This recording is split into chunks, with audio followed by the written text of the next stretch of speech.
the informed investor. Thanks to Century 21. Smarter, bolder, faster. Go to century21.com.au. The chairman of Century 21 is Charles Tarbey, and of course when the real estate industry has a conference, they do it in some style. Charles is on the line. Where are you? Oh, yeah, we are doing a tour at Hamilton Island, Steve. Oh, please. Hamilton Island, and they're telling me about the golf course on the other island. I think it's Dent Island. Have you been there? Is that the one? Well, sadly for you, because of your bung arm, you can't play. Yeah. No, but I'm going to go and watch. You're not going to be very happy about that, are you?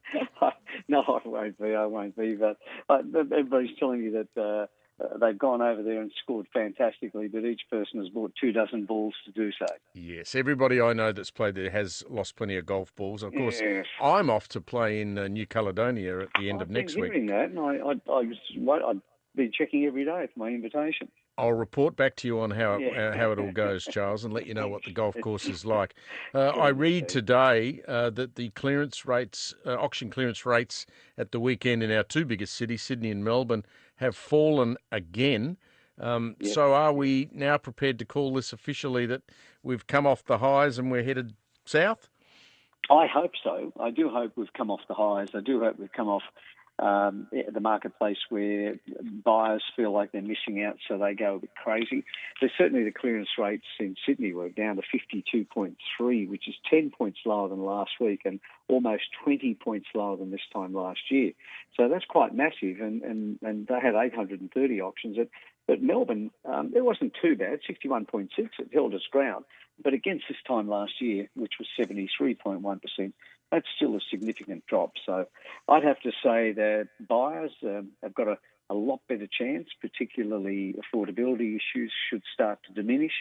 The only thing that we're concerned about right now is with the Royal Commission into banking, borrowing money is becoming difficult now. So is that what you put the falling rate down to, the fact that people are finding it a lot more difficult to access finance? There is no doubt at all that's had an impact, and the way in which bankers and brokers are behaving. It's not that they've done anything in the past that's difficult or indifferent. Certainly, some of them have, but it's just now all of a sudden there are people checking from everywhere, every corner, ringing up, making calls as though they're buyers purchasing property. They've got everybody running scared. No longer is equity a guarantee of a loan. Parts of Sydney, North Sydney, Hornsby, Northern Beaches, they were up around 70% recently, but now down to 60%. So this does beg the question that if you are listening to us tonight and you had been intending to put your property on the market in the last 12 months, have you missed the boat? You've missed the boat. You've missed the boat if you are buying downsizing, Steve. You probably missed the boat a little because, when you buy real estate, you buy it and sell it. Most people sell a property and buy up. When they're doing that, it's pretty much a level playing field. But if they're selling now and buying down, they're not getting that great benefit in terms of pricing. The price on their properties drop more than the price on a property that they might downsize to. Should be a few people kicking themselves, Charles. Oh, look, Steve, I've seen it. I've watched people even go out and get bridging finance 6 months ago in anticipation of timing themselves to put their homes on the market, only to find now that what they've paid for a property 6 months ago and what their property is worth today is a very different story. You're still getting that situation where people are buying off the plan and particularly foreign investors, and they're just not bothering to even turn up, just walk away? There is that situation, and again, that's something we flagged a while back, probably even up as much as a year and a half ago, and I certainly think it's coming to fruition now, and I think people who are cashed up will probably do very well. I think you'll find first home buyers might start considering apartments to live in, rather than the house on the block of land, because there are going to be some great opportunities for them, really good opportunities. Spotted anything on Hamilton Island you got your eye on?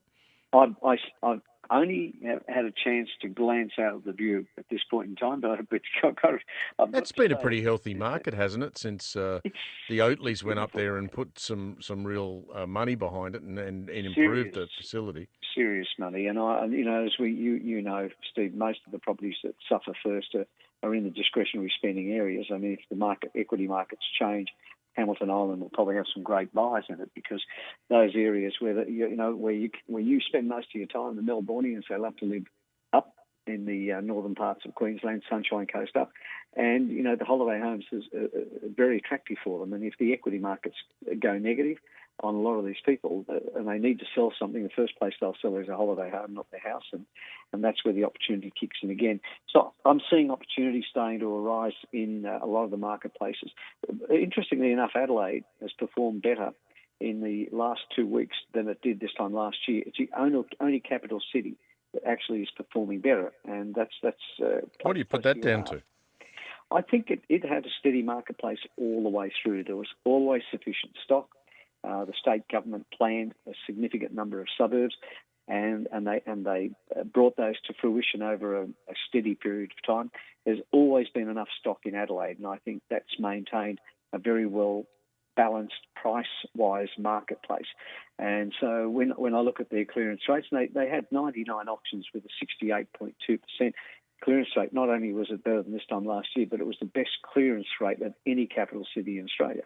If you can get yourself a job in Adelaide, gee, there's some good value. I mean, I look at those, whenever the magazines run stories about property, the Financial Review lift out, those sorts of things. There's places for sale in South Australia, particularly in that hills area where you get up into, up the back of Stirling and places like that just look like such great value. I mean, a bit of acreage, a bit of decent-sized house, somewhere for the kids to run around. And you corrected me on my pronunciation. I'll talk about Carricalinga. You can tell me what the other place was, because I think I called it Aldinga or Aldinga. Which one? Aldinga is what it is. You called it Aldinga. Aldinga. But you never get anything wrong, so that's very rare for you. Thank you. But Carricalinga is quite right. Fantastic places. I mean, where can you get ocean front properties for the prices that you can get them for in parts of Adelaide? Crazy.